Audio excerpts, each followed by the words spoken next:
The following program contains shocking portrayals of action. If you suffer from cowardice, Randall may not be right for you. Check with your video game supplier.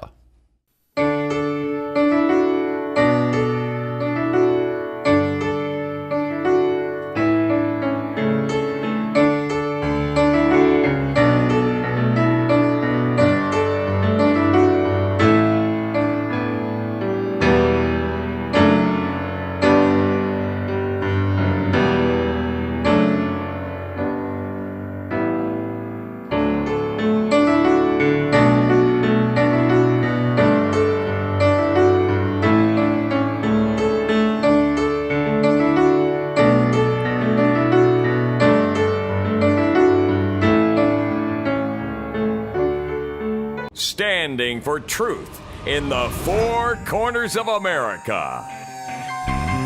Fighting for justice on the frontiers of the culture wars.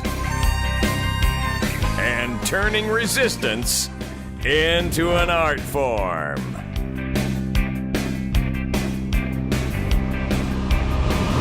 Randall Terry. Hello, friend. We're going to analyze the... Want to make sure my door was shut. Should I keep going? Give me a cue here, Lane. Action! Wanted to analyze the difference between the Republicans and the Democrats. You're going to be amazed at how different these two parties are. And take a look at the protest at the World War II memorial that actually ended up going to the White House, and the trucker protest that got a flat tire. Ran out of diesel fuel. It's time now for Down Home with Granny Jihad. Lotta grappa! Children, come close and listen.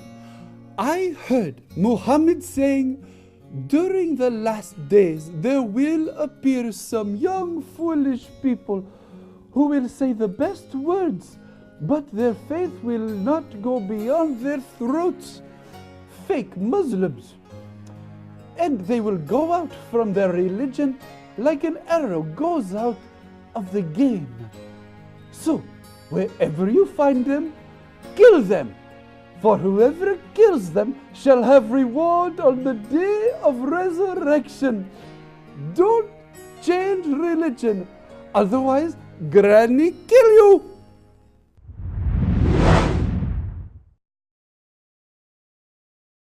Welcome to the program, friend. We are going to talk today about the protests at the World War II monument, the government shutdown, Obamacare. We've got a lot that we will discuss. I wanted to take a brief moment and update you on the progress of our son. For those of you who do not know, our 10-year-old boy, Michael Winston Theodore Terry, has been diagnosed with lymphoblastic lymphoma, which is a cancer. He has started chemotherapy treatment at Johns Hopkins University. They give him a very, very good chance of surviving this. And in the cancer world, it's either you survive or you don't. It's either that you go into full remission and live a normal life, or you don't. So, as you can imagine, for Andrea and I, my wife, this has been the most traumatic experience of our entire lives. We have been through incredible ups and downs emotionally, mostly downs. The good news is that originally they feared that it was a sarcoma and that it would require surgery and perhaps amputation, and that is not the case at this point. They intend to treat this over a 2 to a 2.5 year window with chemotherapy, and hopefully he will just live out his days with a normal life expectancy. Please God, please Jesus, let it happen. We ask you for your prayers. We don't know if we're going to switch hospitals because of the driving distance. There's some health issues with Michael. For those of you who have had to deal with a family member or a friend who is undergoing chemotherapy, you know that it wreaks havoc on the immune system.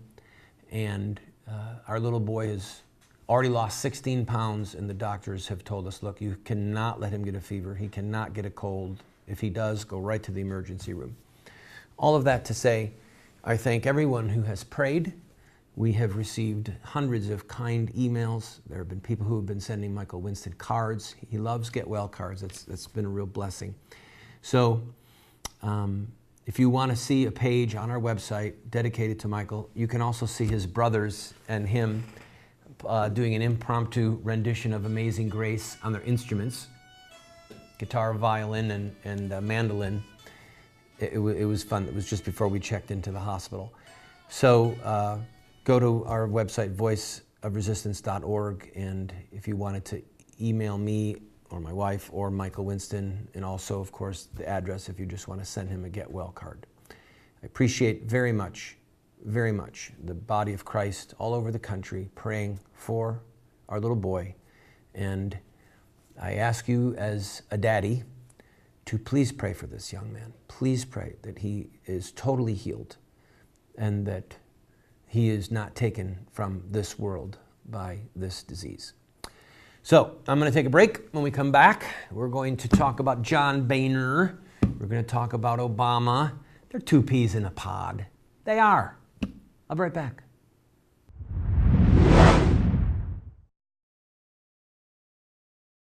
Every day in America, over 3,500 babies are torn apart by abortion.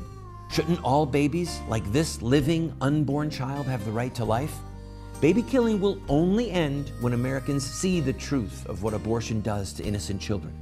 You can help end this Holocaust by showing the truth of abortion in your area with a Face the Truth tour. Go to facethetruthamerica.com to set up a Face the Truth tour in your area. The babies and their mothers will be eternally grateful. Courage is rightly esteemed the first of human qualities, because it is the quality which guarantees all others. Sir Winston Churchill.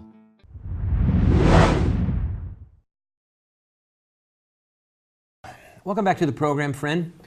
My friend, the late Howard Phillips, once said, there is not a spit worth of difference between the Democrats and the Republicans. Now, that might not be exactly true, but his point was that with John Boehner and Barack Obama, they have far more in common with each other as big government statists, as people who want to take care of us from the cradle to the grave, as people involved in unthinkable borrowing and deficit spending. The issue is who gets to be the Speaker of the House and who gets to live in the White House. I mean, at the end, the party apparatus, both major parties, exists to carry people from being a candidate to being an elected official, whether it's in the U.S. House or in the U.S. Senate or the White House or our several state governments. So, the government shutdown. What's it all about, Alfie? Well, it's very simple. It's about the 2014 election. Okay? That is what this is all about. Even though Boehner allowed the vote to happen that said we're going to overturn Obamacare, all right? He knew that that was never going to pass in the Senate, much less be signed by the president. It was window dressing. It wasn't even saber rattling. It was just the way to get a few days headlines, a little bit of attention, to help bolster the Republican Party for the 2014 elections. The simple polling data showed most people were opposed to the government shutdown, and most people are opposed to the implementation of Obamacare. So it's kind of a catch-22. So what does Boehner do? He allows these votes to happen, to stand up to the Senate, to defy the Senate, to get into a spitting match with President Obama, knowing that he's going to cave in. So after overturning Obamacare, then it was, all right, let's not fund it. All right, that failed. That was dead on arrival. Then it was, okay, let's put off the individual mandate implementation for 1 year. All right? But he's going to cave in on that too. He's going to cave in. You have to understand that. Part of what he's doing is also not just about party politics, but in my opinion, it's to keep his own job as Speaker of the House. There are a lot of people in the U.S. House, Republican elected officials, who do not like John Boehner. They do not trust John Boehner. Was it some 70 or 80 congressmen have been swept in as Tea Party candidates? Okay. They are the bane of John Boehner. They're the bane of Karl Rove. They do not like these people because they are ideologues. They are ideologically driven. Now, what Obama and John Boehner and the major networks and the New York Times fail to mention is that what Obama is doing, and Boehner for that matter, is also ideologically driven. All right? But the ideology of the thing aside, John Boehner wants to keep his position as the Speaker of the House. And the Tea Party movement is interested in getting him out. Just get him out of the speakership. He's not going to lose his seat in Ohio. That is one of the safest seats in the nation for that man. But he could lose his job as Speaker. So he allowed these votes to happen, allowed these raucous speeches and debates to happen in order to throw a bone, as it were, to the Tea Party element. Now, President Obama, on his part, has, in my opinion, from what I've watched, has played this far better than Boehner. And the numbers, the polling numbers show that people are more upset with the House than they are with the White House. And Obama, as you know, has gone bare knuckles, shutting things down that are a political statement, like the World War II Memorial in Washington, D.C. So I'm going to take a break. When we come back, we will look at the World War II protest, the World War II Memorial protest. It's really fun. We'll also talk about the trucking protest that didn't happen. But just remember this. John Boehner is not a hero to liberty and to property. John Boehner is interested in keeping his job as the Speaker and keeping this federal plantation going forward with you and I as the slave labor force on the plantation.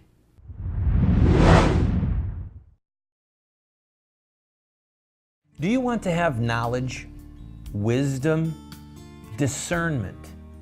If so, you have to read good books on theology, history, books that look at the lives of great men and women. So to help you to become a more effective Christian, a better witness for truth, somebody who can engage in productive conversation that exhorts and edifies those that you speak with, we're going to do something crazy. We're offering you these 7 books for a gift of any size. You just pay for the shipping and handling, and then give whatever gift that you can, and we will send them to you. But just to make it a little bit more crazy, I will send you a second copy of my 3 books, autographed. You can give them as a gift to your pastor or to a family member and help extend truth and justice in the world. This is while supplies last. Hi friend, I'm Randall Terry. George Washington said, "Of all the dispositions which lead to political prosperity, religion and morality are indispensable supports."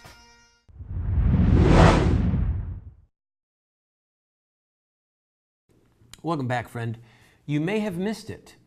The simple fact is that a lot of the major media gave very short coverage to the fact that former Alaskan Governor Sarah Palin, Texas Senator Ted Cruz, Utah Senator Mike Lee, that they led a protest, a march, at the World War II Memorial on the Mall in Washington, D.C., to protest against it being shut.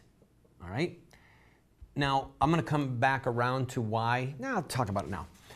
Why was so little coverage painted or given about this? Because the mainstream media has a narrative. They have a way they want this to play out. So you might be hearing about bad treatment of travelers in Yellowstone National Park, or World War II Memorial being closed down. You're hearing it on Fox, Rush Limbaugh.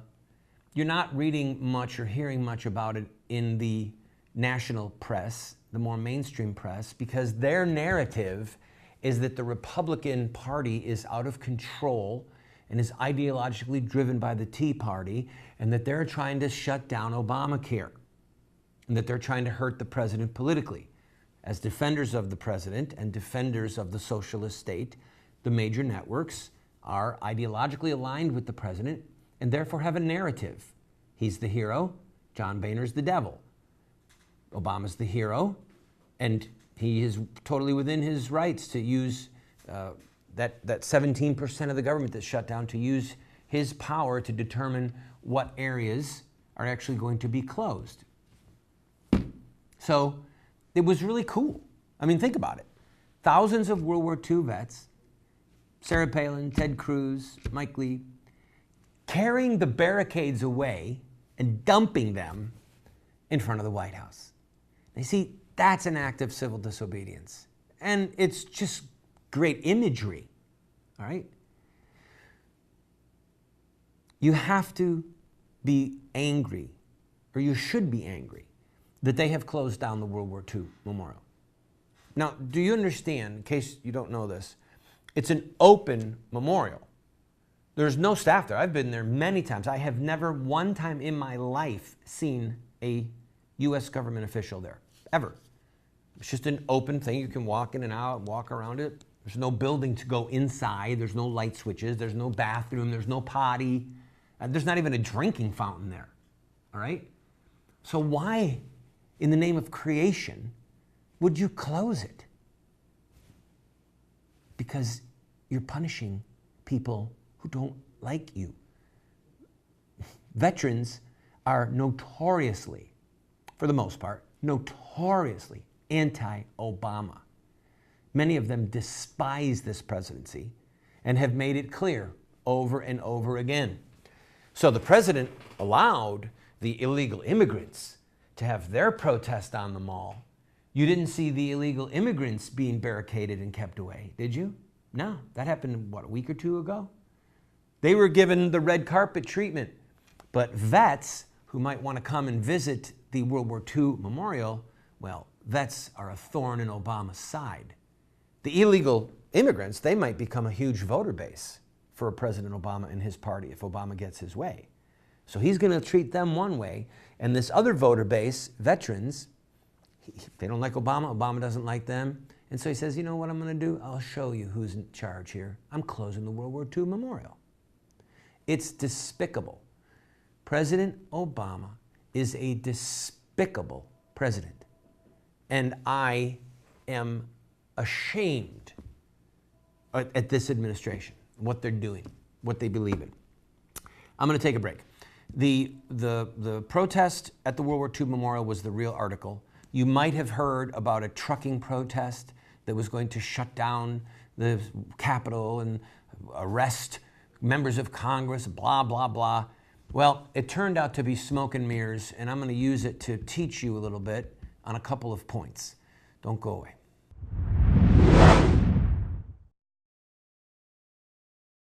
Do you want to get America out of the hands of wicked and unjust men and women who are destroying the republic before our eyes, and put leadership back into the hands of righteous men and women so that we don't die as a nation? Well, you're talking about social revolution, and there are rules in social revolution. We can look at the victorious social revolutions of the past, such as the end of slavery, the end of child labor, women's voting rights, the end of segregation, and so much more, and learn from their victories. Look at their actions, their images, their rhetoric, their sacrifices, and their final fruit. We will send you this series that originally cost $129, 7 books for students, 1 teacher's guide, if you'll give a gift of any size and just pay for shipping and handling. Take advantage of it today.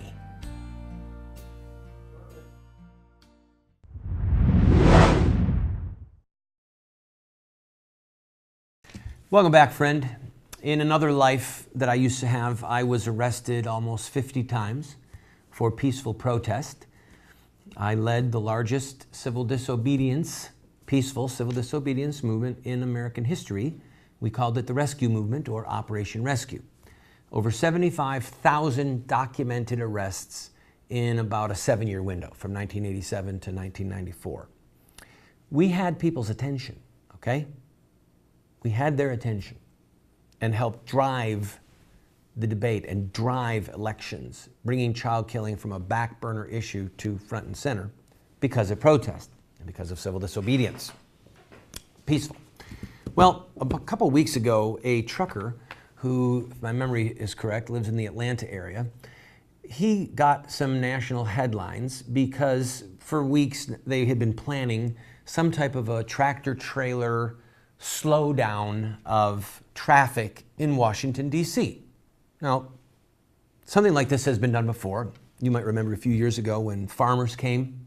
My memory was about 3,000 vehicles, farm vehicles, were brought into the district and created a little bit of mayhem and congestion to make a statement about farming policy, if my memory is correct.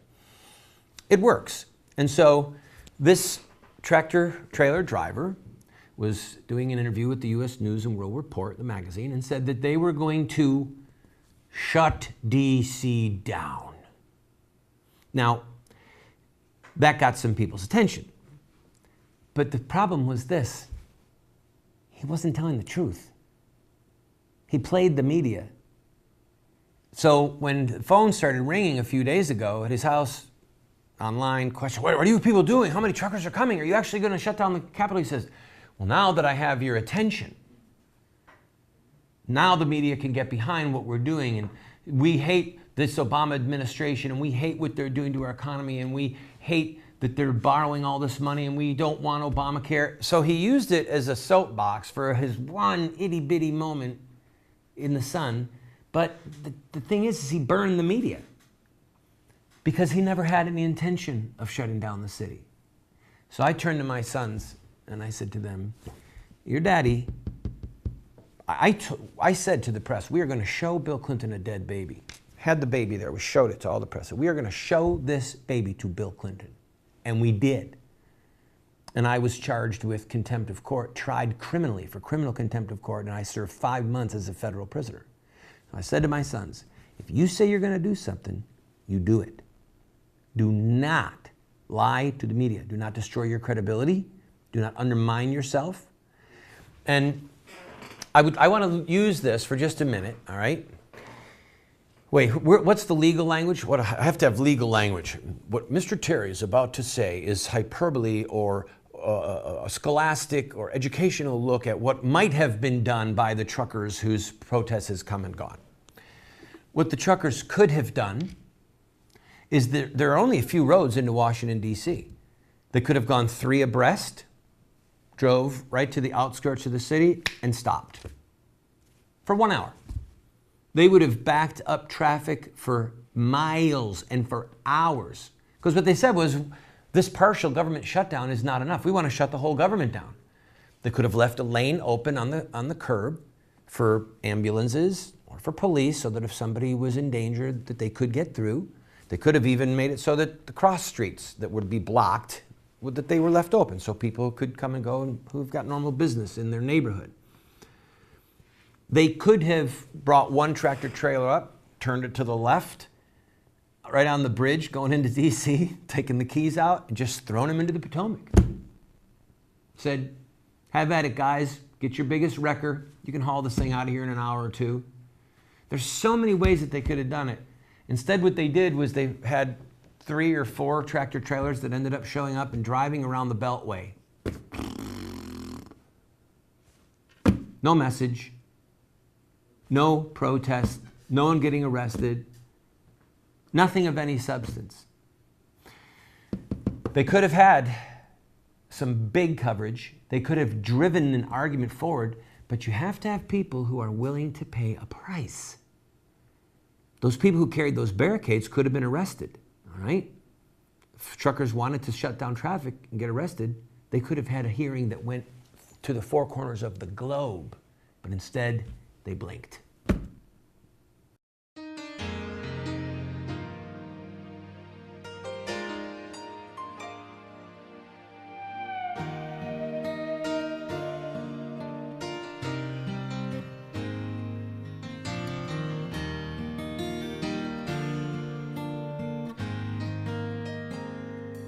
you.